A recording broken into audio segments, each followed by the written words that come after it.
આપણે સારું કરતા હોય તો કમ્યુનિટી એ બી સહાય આપતી રહેશે.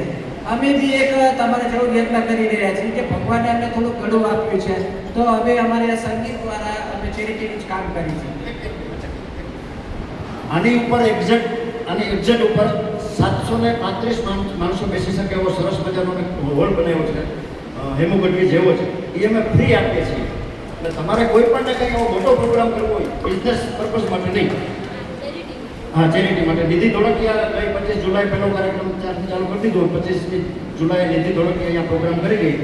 નિધિ ધોળકિયાએ એમ કીધું કે મારા ફ્રી સમયમાં દર વર્ષે હું 2-3 પ્રોગ્રામ કરવા માટે ફ્રી આવીશ.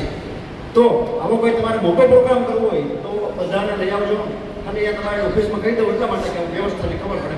અને જેટલા આવશે ને જમાડશું પણ અમે ફ્રી, કારણ કે આ તો જલારામ બાપાની જગ્યા છે.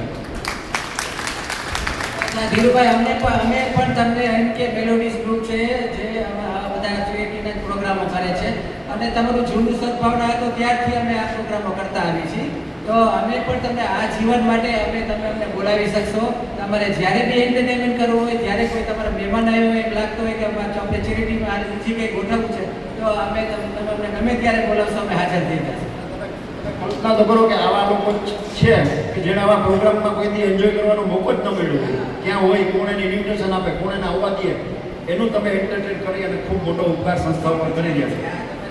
અમે તો વડીલોનું હમણાં નવું શરૂ કર્યું છે કે આ બધા વડીલોને ખબર છે કે હમણાં થોડીક સમય જશે એટલે અમે એ લોકોની ફરમાઈશ પૂછીશું, તમને કયું ગીત ગાવું છે, અમે લઈને આવ્યા છે, એ તો અમારે થોડું નથી તમારી, તમને કયું ગમે છે, તમારે કયું ગીત સાંભળવાની ઈચ્છા છે, તો એની પસંદગીની ફરમાઈશ પણ અમે લેવાના, અને એ લોકોને ખૂબ જ અમારા પ્રોગ્રામમાં રાજી થાય છે.